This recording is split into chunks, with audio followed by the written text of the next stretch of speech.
हमारे बीच आदरणीय धर्मेंद्र रैना जी और सभी मेरे साथी कार्यकर्ता यहाँ उपस्थित हैं। मैं बहन रेखा जी से निवेदन करता हूँ कुछ पंक्तियां गीत की दोहराएं।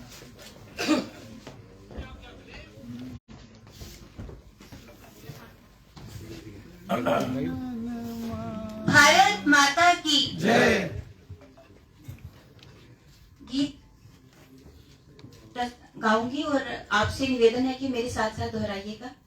संगठन गढ़े चलो, सुपंथ पर बढ़े चलो, संगठन गढ़े चलो, सुपंथ पर बढ़े चलो, भला हो जिसमें देश का वो काम सब किए चलो, भला हो जिसमें देश का वो काम सब किए चलो, युग के साथ मिलके सब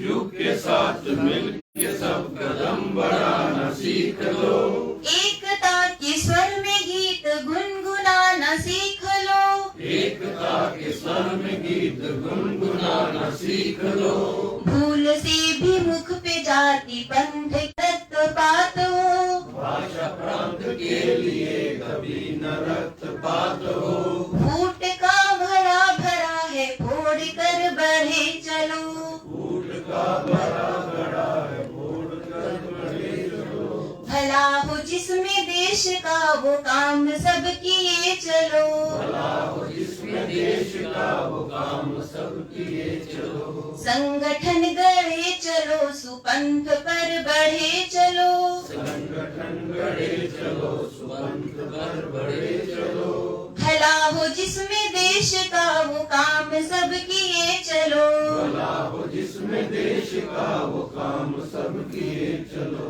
आ रही है चारों ओर से यही पुकार, आज चारों ओर से यही पुकार, हम करेंगे त्याग मातृभूमि के लिए अपार, हम करेंगे त्याग मातृभूमि के लिए अपार, कष्ट जो मिलेंगे मुस्कुरा के सब सहेंगे हम, कष्ट जो मिलेंगे मुस्कुरा के सब सहेंगे हम, देश के लिए सदा जिएंगे और मरेंगे हम, देश के लिए सदा जिएंगे और मरेंगे हम, देश का ही भाग्य अपना भाग्य है ये सोच लो, देश का ही भाग्य अपना भाग्य है ये सोच लो, भला हो जिसमें देश का वो काम सब किए चलो, भला हो जिसमें देश का वो काम सब किए चलो, संगठन गढ़े चलो, सुपंथ पर बढ़े चलो,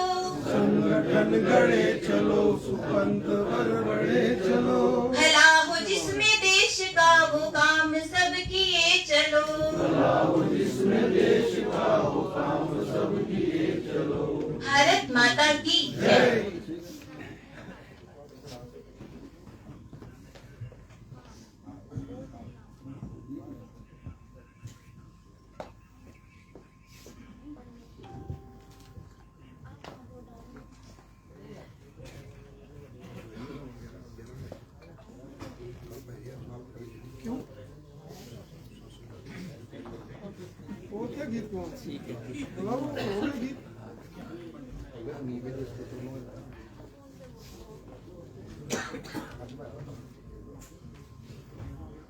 प्रोग्राम को आगे बढ़ाते हुए मैं अपने अध्यक्ष धर्मेंद्र रैना जी निवेदन करूंगा कि कृपया श्रद्धांजलि के लिए आगे आए। बहन रेखा जी, महान सिंह जी, चेयरमैन साहब,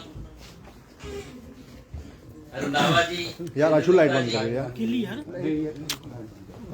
मीनू खन्ना जी, गोली साहब आगे आए। बाकी बाद में हमारी बारी से करेंगे। थोड़ा पीछे आशु पीछे खालसा जी, मैं खिलाना नहीं कन्या जो निकले कन्या से सर उधर उधर सर उस साइड हां थोड़ा पीछे मैं मुझ कर संधू साहब पीछे ये उस साइड प्रेम जी पीछे लो प्रेम जी हां चलो ठीक है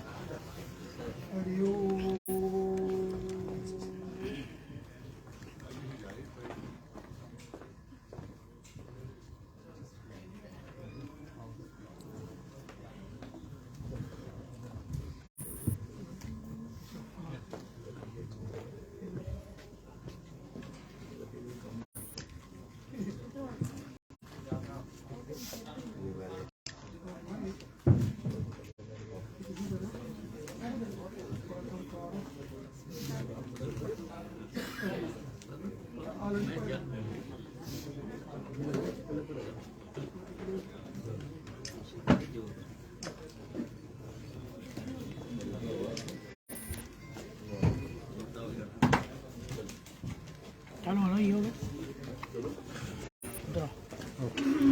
संतरा बड़ा ही है।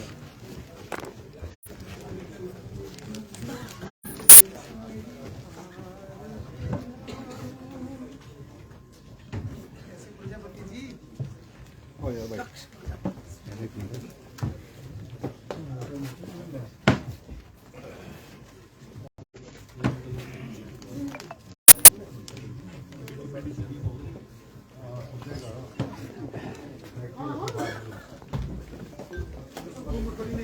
भाई अरविंद जी, डॉक्टर प्रदीप जी, कृपया आगे आए। पवन जी,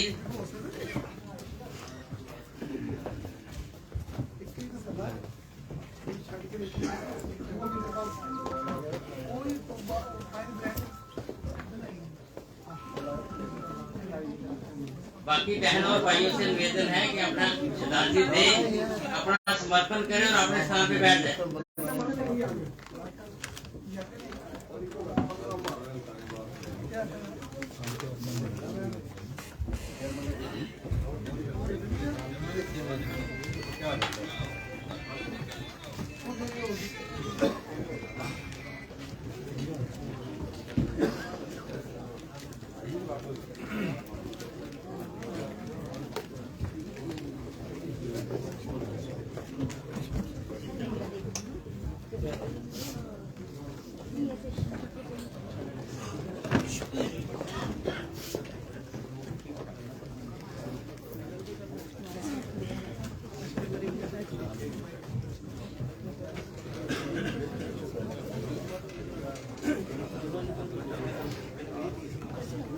इधर आइए सर।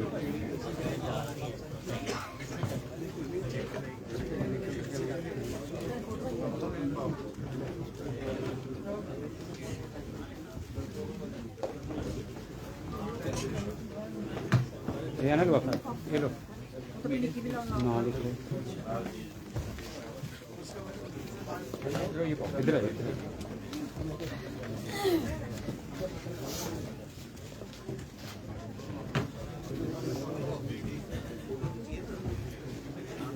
चढ़ा दे, चलो निकले, चलो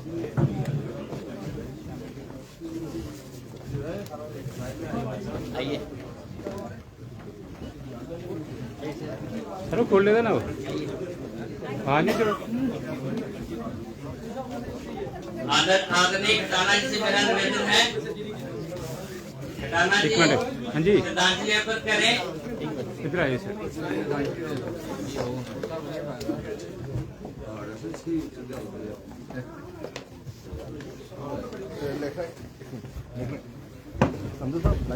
नहीं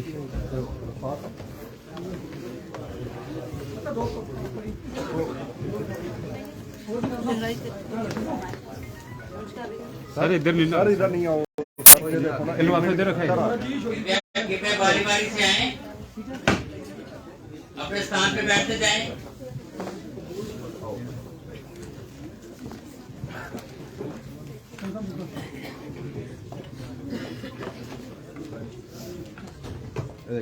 सर लिफाफे में बंडल ही नहीं हो सर पूरा।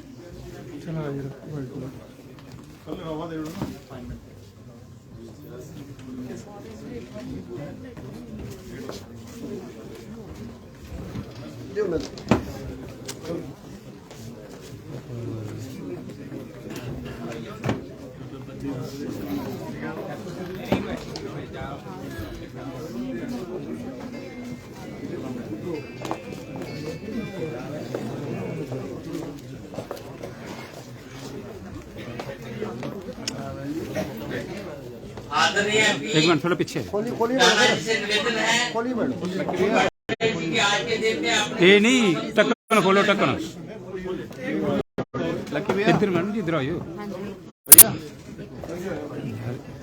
मैम इधर आ जाओ लाइव करा देना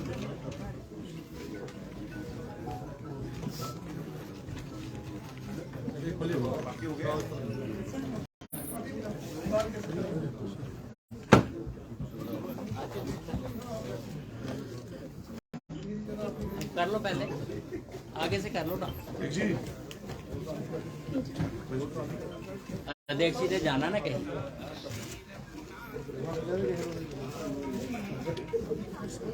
ठीक है मैम जी आइए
एमपी साहब टाना जी से निवेदन है कि पंडित जी के आज के दिन के उपलक्ष्य में 2 बात रखें।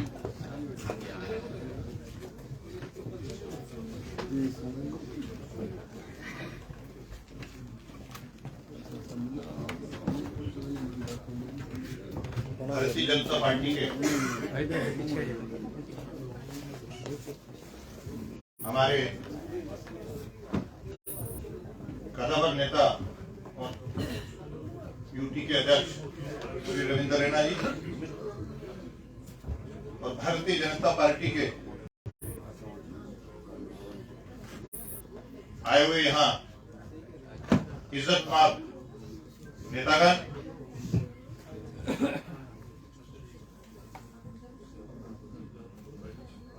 आज का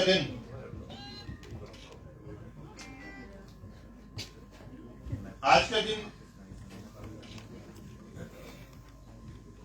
पॉइंट्स कास्ट के लिए देने का है।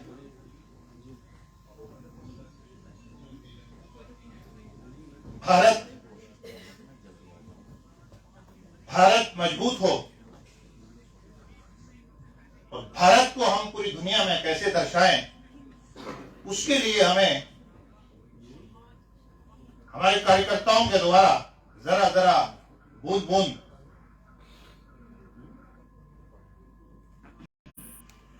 डोनेशन, ये एक बड़ी महत्वपूर्ण है।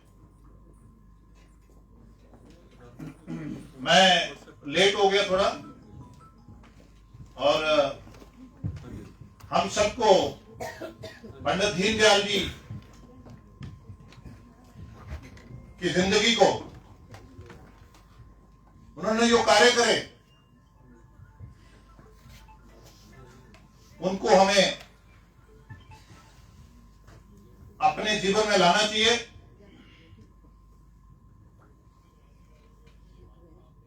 और एक एक काम, हर दिन का अगर हम एक एक काम उन पे नजर डालेंगे तो हमारी जिंदगी में वो काम आ सकता है। उनकी सादगी, अंत तक का काम, आज हम अपने पर्सनल मेंटेनेंस पे कितना खर्चा करते हैं, लेकिन हर काम सादगी से भारत में एक विजन को लेके किस तरह उस कठिन दौर में उन्होंने शुरू करा होगा और आज चलते चलते चलते चलते हम कारवा बनता गया और आज उस पौधे पे जो फल हैं वो हमें देखने को मिल रहे हैं। आज वही पौधा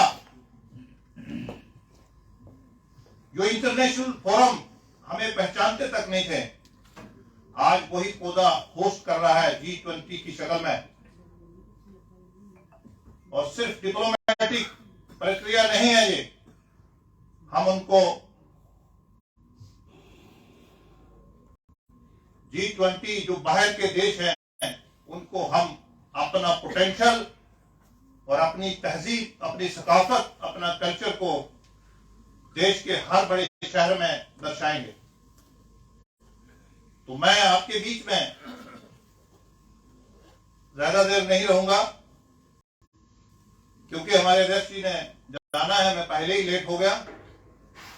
तो मैं इन्हीं चंद लफ्जों के साथ आपसे इजाजत चाहता हूं। शुक्रिया, जय हिंद। धन्यवाद राणा जी। पंडित दीनदयाल उपाध्याय जी ने सपना देखा था कि अंतिम छोर तक जो व्यक्ति खड़ा है उसके सभी साधन उपलब्ध हों। हमारी भारतीय जनता पार्टी, मोदी सरकार इसी दिशा की ओर आगे बढ़ रही है। अब मैं निवेदन करता हूं हमारे अध्यक्ष रविंदर रैना जी को अपनी बात रखें।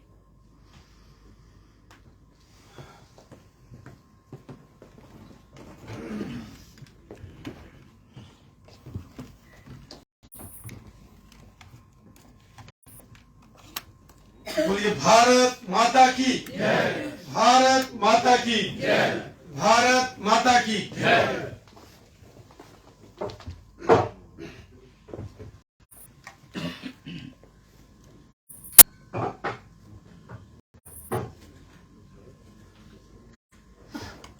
भारतीय जनता पार्टी के कार्यालय में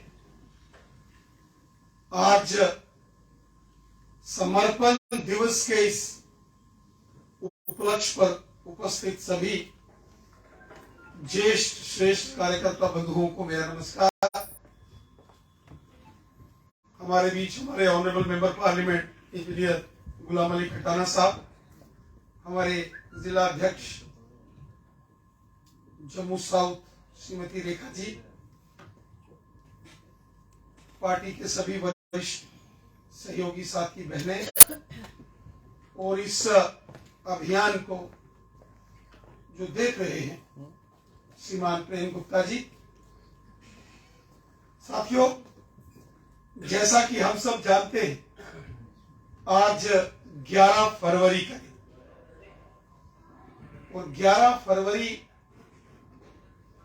का दिन समर्पण दिवस के नाते से भारतीय जनता पार्टी के कार्यकर्ता हम सब लोग इसे मनाते हैं, क्योंकि आज ही के दिन 11 फरवरी सन 1968 1968 को हमारे प्रेरणा स्रोत भारतीय जनसंघ के संस्थापक सदस्यों में से एक स्वर्गीय पंडित दीनदयाल उपाध्याय जी इस संसार को अलविदा कह गए और उनकी पुण्यतिथि जो कि 11 फरवरी को आती है, हर वर्ष भारतीय जनता पार्टी के कार्यकर्ता इसे समर्पण दिवस के नाते से मनाते हैं। समर्पण दिवस क्यों मनाते हैं? इसका क्या महत्व है? श्रद्धेय दीनदयाल उपाध्याय जी जो भारतीय जनता पार्टी के करोड़ों कार्यकर्ताओं के लिए एक प्रेरणा स्रोत है, किस प्रकार उन्होंने अपने जीवन की विषमताओं को, कठिनाइयों को, हर चुनौतियों को पार करते हुए अपना पूरा जीवन देश और समाज के लिए समर्पित किया। निस्वार्थ भाव से अपने जीवन के हर एक पल को देश और समाज के लिए अर्पित किया, समर्पित किया। और इसलिए उनकी जो पुण्यतिथि है, जब वो इस दुनिया को अलविदा कह गए, उनकी पुण्यतिथि को भारतीय जनता पार्टी के कार्यकर्ता समर्पण दिवस के नाते से मनाते हैं। हमने कई बार पंडित दीनदयाल उपाध्याय जी के जीवन के बारे में सुना, पढ़ा। उनका जन्म 25 सितंबर सन 1916 में हुआ था और 11 फरवरी 1968 को वो इस दुनिया से चले गए। 51 वर्ष की आयु में जो उन्होंने काम किया,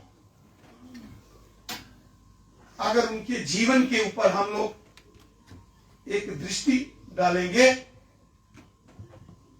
उनका जीवन बहुत कठिनाइयों से भरा था। छोटी आयु में ही उनके माता पिता दोनों, उनका निधन हो गया। पहले जो उनकी चाची जी थी, उन्होंने उन्हें पढ़ाया। बाद में मामा जी के घर चले गए, वहां उन्होंने पढ़ाई की। पढ़ाई में बहुत मेहनती थे। यहां वो पढ़ाई करते थे, साथ साथ अपने स्कूल की शिक्षा के खर्चे के लिए कभी कभी रविवार के दिन जाके मेहनत मजदूरी, बहुत मेहनत की जीवन में। उनकी एक बहन थी, जब वो एमए की पढ़ाई कर रहे थे तो उनकी बहन का भी स्वर्गवास हो गया। हर कदम कदम पर उन्होंने अपने जीवन में मुसीबतें, जीवन के हर कदम पर उनको चुनौतियां सामने आई, लेकिन बहुत साहसी, बहुत मेहनती व्यक्तित्व के धनी थे पूज्य दीनदयाल उपाध्याय जी। अपने विद्यार्थी काल में वो संघ के संपर्क में आए। उस समय उत्तर प्रदेश के अंदर सेवा कार्यों में नानाजी देशमुख, जो हमारे संघ के बहुत बड़े प्रचारक श्रेणी में वो आते थे, उनके वो संपर्क में आए। और नानाजी, उन्होंने संघ कार्यालय में धीरे धीरे दीनदयाल उपाध्याय जी को राष्ट्रवाद, देश के प्रति काम करने की भावना, ये उनके अंदर। बाद में वो संघ के प्रचारक बन गए। पूरा जीवन वो फुल टाइम प्रचारक के नाते से उन्होंने कार्य शुरू किया। और जब हमारा देश आजाद हुआ और उस वक्त जो बड़े बड़े बुद्धिजीवी लोग थे, बड़े थिंक टैंक लोग थे, उन्होंने कहा राजनीति के अंदर कोई एक ऐसा संगठन होना चाहिए जो देश और समाज की बात, जिसकी विचारधारा राष्ट्रवाद के ऊपर,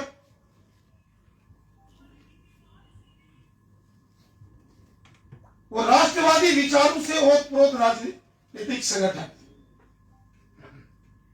और जब हमारे देश के वरिष्ठ बुद्धिजीवी लोग बैठे और भारतीय जनता संघ की स्थापना का विषय आया, तो सन 1952 में स्वर्गीय दीनदयाल उपाध्याय जी को वो भारतीय जनसंघ के महामंत्री के नाते से उन्हें दायित्व दिया गया और जीवन की अंतिम सांस 1968 तक उन्होंने लगातार भारतीय जनसंघ के विस्तार और विकास के लिए काम। दिसंबर 1967 में वो जनसंघ के अध्यक्ष भी बने। एक छोटी सी काल अवधि के लिए उनके जीवन की वो सारा वृत्तांत आता है कि कैसे मुगल सराय रेलवे स्टेशन के ऊपर सुबह सुबह कुछ कार्यकर्ता शाखा में जा रहे थे, तो वहां किसी ने जानकारी दी कि यहां किसी का पार्थिव शरीर यहां रेलवे स्टेशन में पड़ा।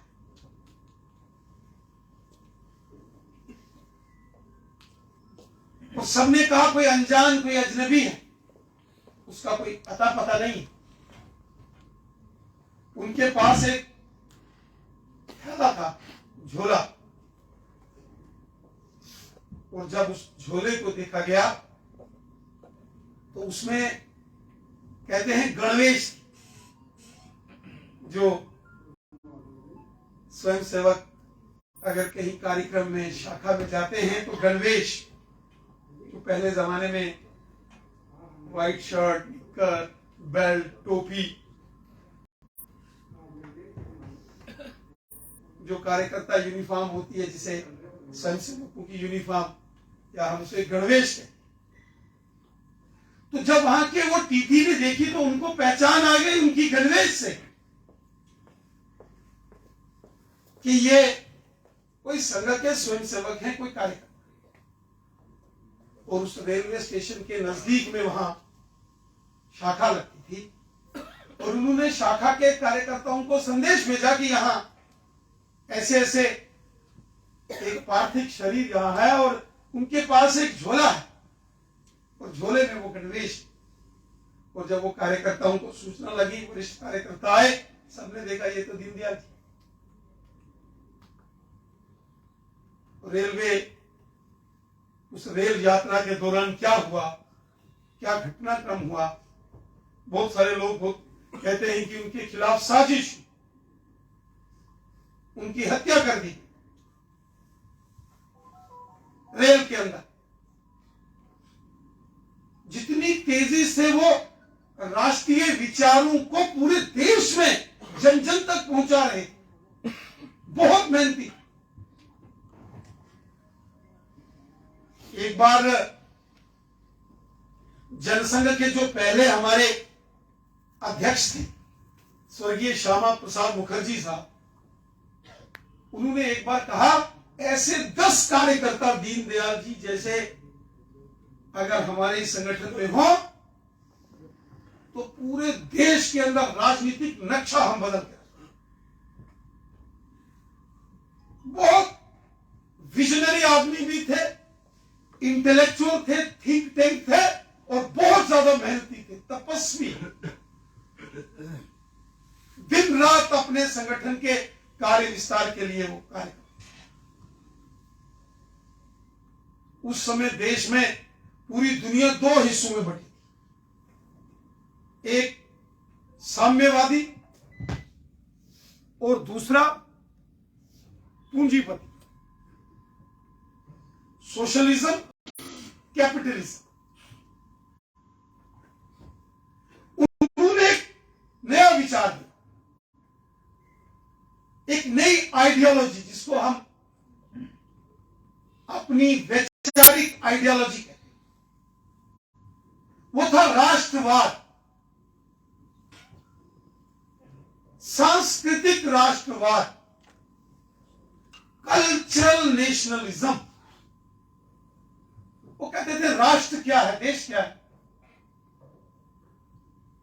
तो केवल पूंजीपतियों में और जो साम्यवादियों में आप विभाजन करके, डिवीजन करके कोई राष्ट्र की कल्पना, कोई राष्ट्र के विचार को आप आगे नहीं ले जा सकते। एक देश के अंदर रहने वाले सभी जन, वो किसी भी जाति, धर्म, व्यवस्था, राज्य, क्षेत्र के रहने वाले हों, जो सम विचार से सोचते हैं, जो अपने राष्ट्र को मां का दर्जा देते हैं, मातृभूमि, और एक सनातन परंपरा के वंशज हैं, एक संस्कृति के जनवाहक हैं, वो एक राष्ट्र के निवासी, अर्थात एक देश के अंदर रहने वाले जो लोग हैं, जो अपने देश को मां के समान मानते हैं, मातृभूमि, वो चाहे किस धर्म के हों, किस क्षेत्र के हों, ये फर्क नहीं पड़ता।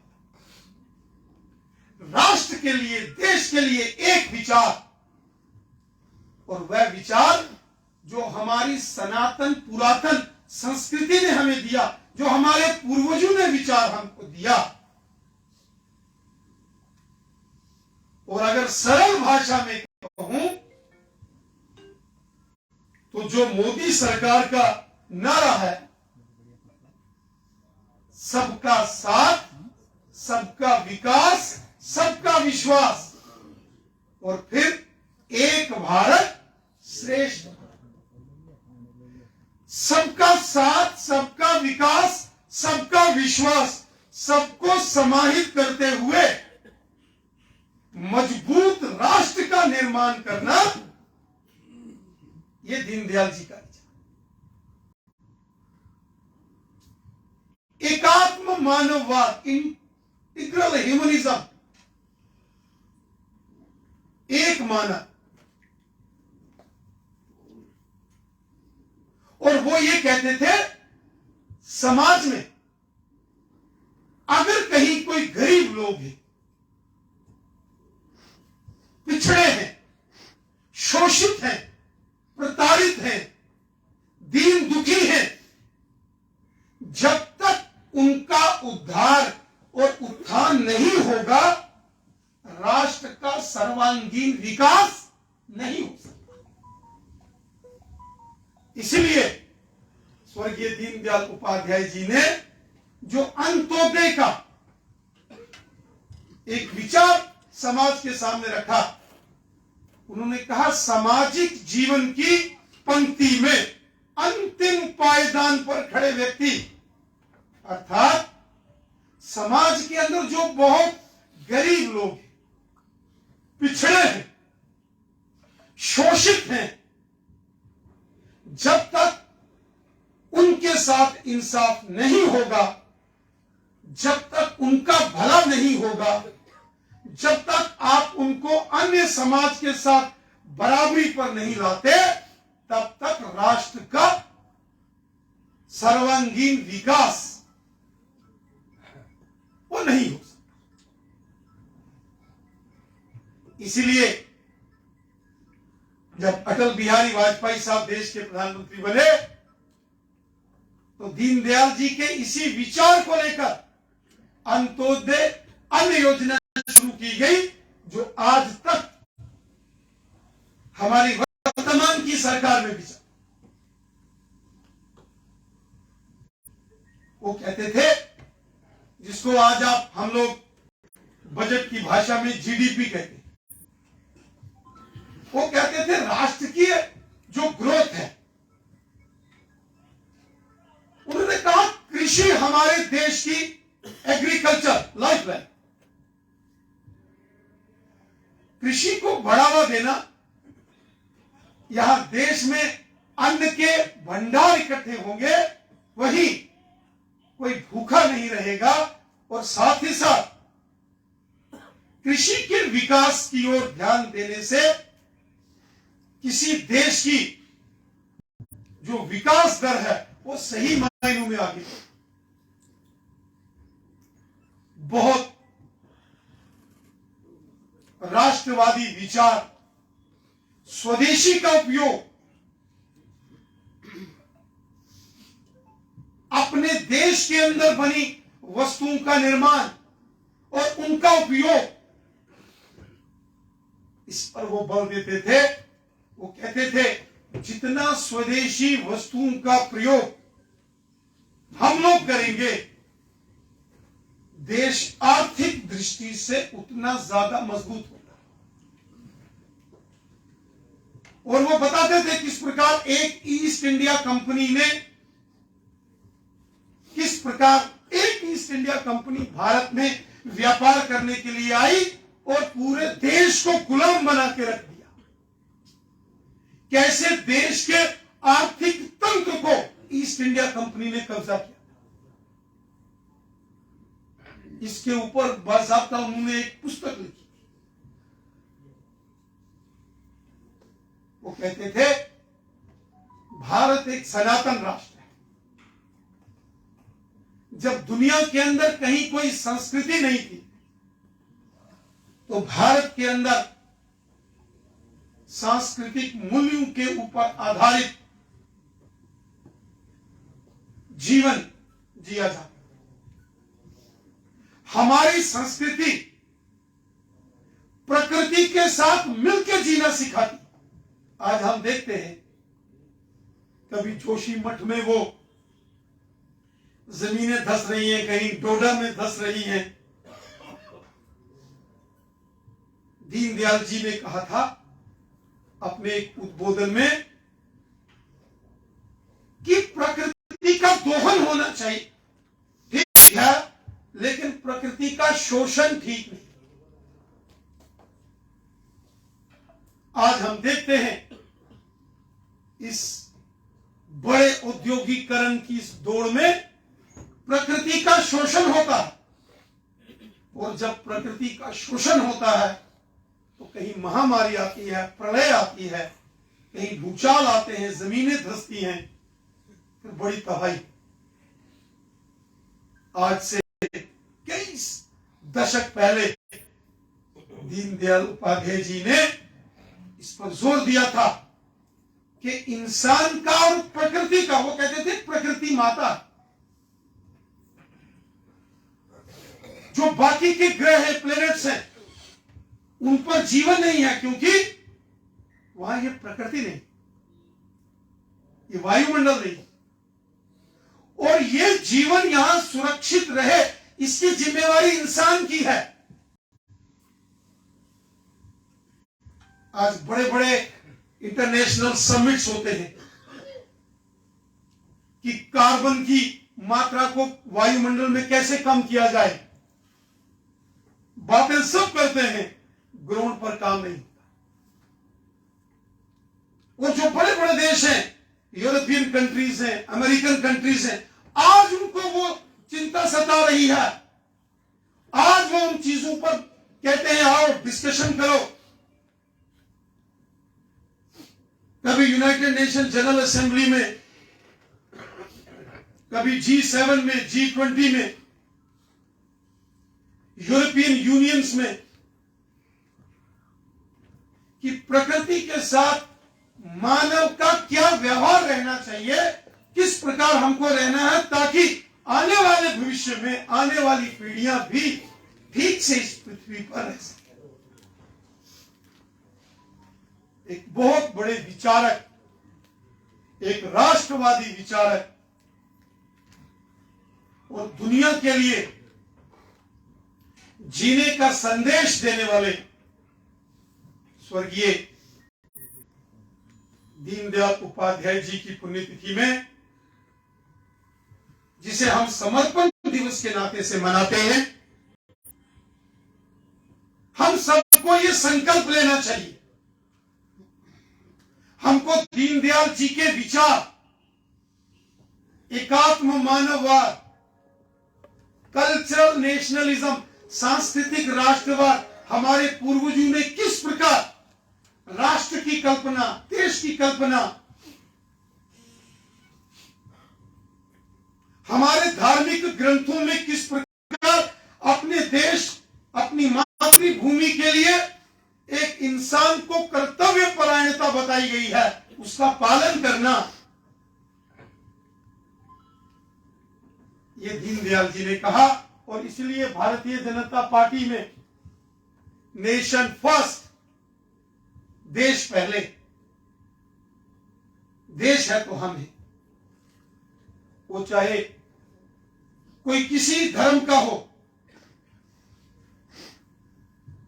उसका फर्क नहीं पड़ता, कोई हिंदू है, मुसलमान है, सिख है, ईसाई है, बौद्ध है, जैन है, पारसी है, कोई है, इस देश के अंदर रहने वाला हर एक नागरिक जिसको इस देश से प्यार है, जो अपने इस राष्ट्र को अपनी मां के समान का दर्जा देता है, वो इस परिवार का सदस्य है। और ये भावना हर एक कार्यकर्ता के मन में हो। हम सब लोग अपनी इस राजनीतिक आपाधापी में, इस राजनीतिक भाग दौड़ में कभी कभी अपने मूल को भी समय निकाल के जरूर याद करना चाहिए। क्यों कहते हैं भारतीय जनता पार्टी एक पार्टी विद ए डिफरेंस? केवल सत्ता के लालच के लिए नहीं, अपने राष्ट्र के सर्वांगीण विकास के लिए, अपने भारत को परम वैभव तक ले जाने के लिए, विश्व गुरु के गरिमामय स्थान तक ले जाने के लिए हम सभी कार्यकर्ताओं को कार्य करना है। ये संकल्प, दीनदयाल जी के ये विचार, उनके जीवन के हर एक पल, हर एक क्षण के जो बिंदु हैं, वो हमारे जीवन के अंदर हम अपनाएं।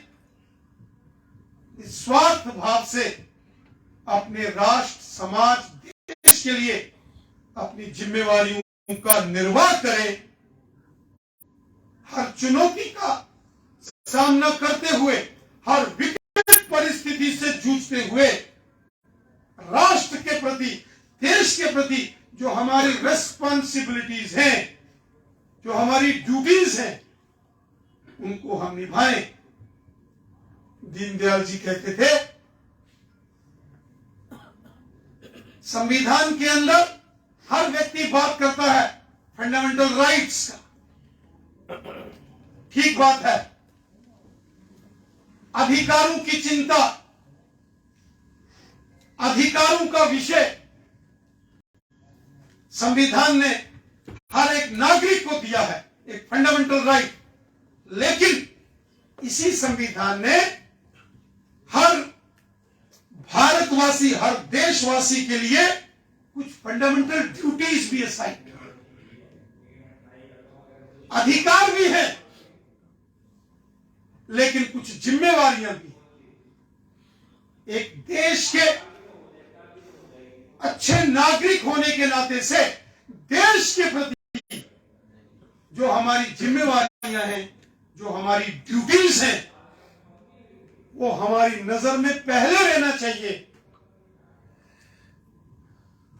शाखा में गीत बोलते हैं, देश हमें देता है सब कुछ, हम भी तो कुछ देना सीखें। देश ने हमें बहुत कुछ दिया, सब कुछ दिया। हमने देश को क्या दिया है? हमने समाज को क्या दिया है? हमने अपने राष्ट्र, अपनी मातृभूमि के लिए क्या किया है? इस पर भी विचार करके कर्तव्य परायणता का बोध हर एक नागरिक, हर एक अच्छे कार्यकर्ता, हर एक भारतवासी को करना है।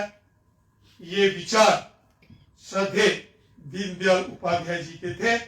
आज 11 फरवरी को स्वर्गीय दीनदयाल उपाध्याय जी की पुण्यतिथि पर हम सभी कार्यकर्ताओं को ये संकल्प लेना चाहिए कि स्वर्गीय दीनदयाल उपाध्याय जी के जीवन के हर एक पल से, उनके हर एक क्षण से हम सीखें, उनके जीवन को अपने जीवन में डालें, देश और समाज के प्रति अपनी जिम्मेवारियों का ठीक से हम निर्वाह करें, पालन करें, यही सच्ची श्रद्धांजलि और सच्चा समर्पण दीनदयाल जी के विचारों के प्रति, राष्ट्र के प्रति हम सब कार्यकर्ताओं का होगा। बहुत बहुत धन्यवाद। जय हिंद, जय भारत।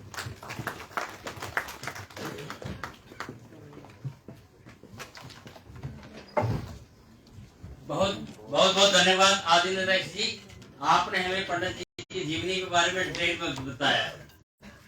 मुझे लगता है कि आपकी शिक्षा में एक ये भी था कि राजनीति हमें आपस में नहीं करनी, दूसरी पार्टियों के साथ करनी है। अब मैं रेखा जी से निवेदन करता हूँ वो अपनी बात सबसे धन्यवाद कर।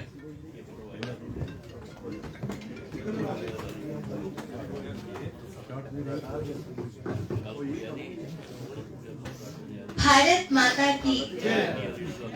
अभी अध्यक्ष जी ने बड़ी सुंदर पंक्तियां कही कि देश हमें देता है सब, हम भी तो कुछ देना सीखें। मुझे लगता है कि आज पंडित दीनदयाल उपाध्याय जी की पुण्य तिथि पे ये पंक्तियां हम हमेशा अपने ध्यान में रखें और अपनी तरफ से भी मैं श्रद्धा सुमन अर्पित करती हूँ और कहूंगी कि प्रधानमंत्री जी जो लगातार दीनदयाल उपाध्याय जी का जो सपना था, चाहे वो एक आत्म मानववाद का था, अंत्योदय का था, आत्मनिर्भर भारत का था, डिसेंट्रलाइजेशन ऑफ पावर का था, वासुदेव कुटुंबकम का था, तो सभी सपना जो है आज प्रधानमंत्री जी उस पे काम कर रहे हैं और देश को विश्व गुरु बनाने के लिए अग्रसर हो रहे हैं।